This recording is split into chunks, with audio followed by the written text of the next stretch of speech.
as part of this project, we have also initiated building cattle sheds.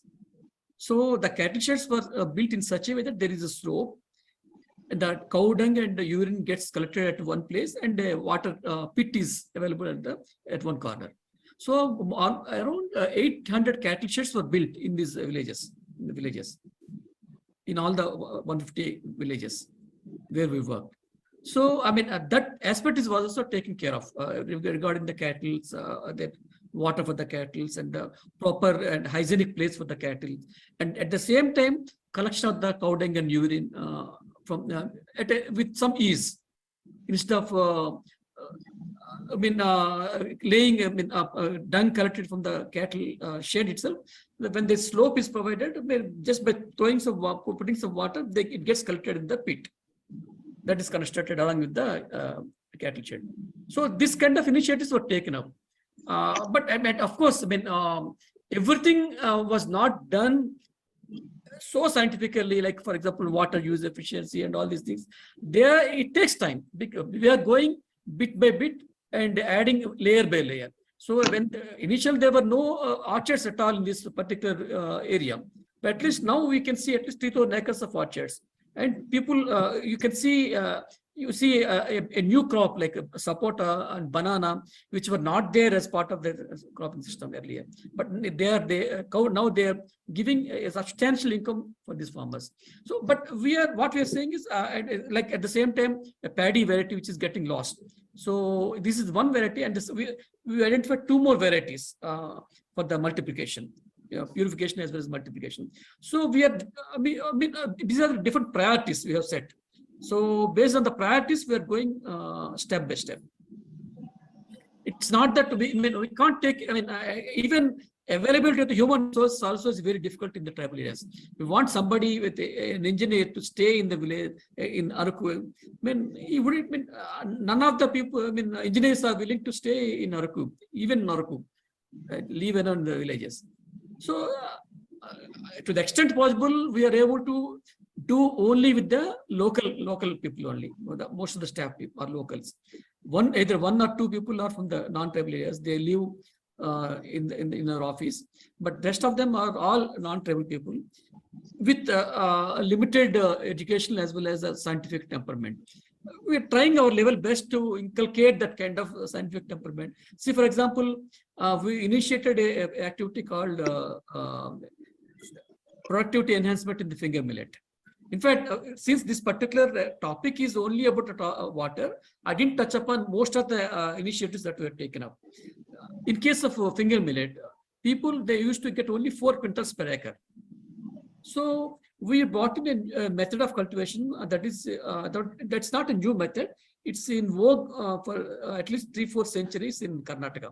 That is called guli. So that's a completely rain-fed farming system.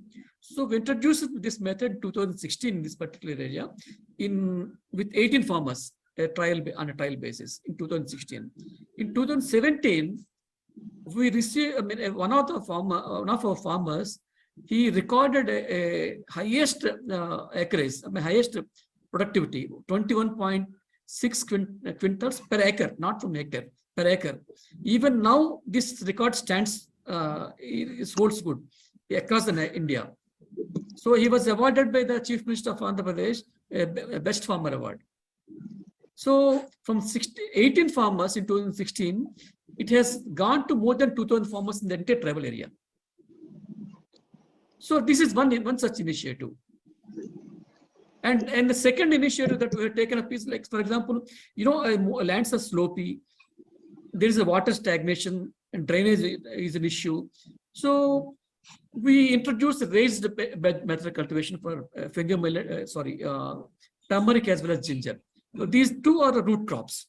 So if the water gets inundated, the rhizomes gets rotten and they lose the crop. If they go for raised beds, at the same time, instead of single row, 2 or 3 rows on the raised bed, followed by 1 furrow, and again a raised bed, and alternate raised and raised bed and furrow. They're able to increase the yields by 50% compared to the normal yields. And the line sowing in the paddy and using the cono weeder, they're getting at least 25% better yields. So, and they can reduce the labor shortage, labor usage by 70% in case of line sowing and using water for weeding. So these are some of the initiatives that we have taken up as part of the initiatives in the last 2-3 years. So what we're trying to do is we are trying to initiate the activities a bit one by one, not all in one go, and because it's not possible for us to take up all the activities in one go. And also, I would like to answer your questions, Harin sir. Generally, when we say tribal area and Araku, we go with an idea that people don't use fertilizers and pesticides. People are using hybrid seeds, people are using fertilizers, people are using pesticides. So if they go for the vegetables, invariably they go for pesticides, especially cabbage and cauliflower. So in order to reduce this, you have to wean away, just to wean away these farmers from the using pesticides, what we are doing is we are promoting non-pesticide methods, but non-pesticide methods alone cannot manage the pest. We have to accept that. So what we are doing is we are encouraging application of biocontrol methods like some fungal cultures, bacterial cultures like Pseudomonas, Bavaria, Metarhizium, all these cultures. We have set up a biocontrol lab. So 80 farmers, we did a trial last season. We did a trial with 80 cabbage farmers without using even a single drop of pesticides. They are able to reap much better harvest than the conventional farmers.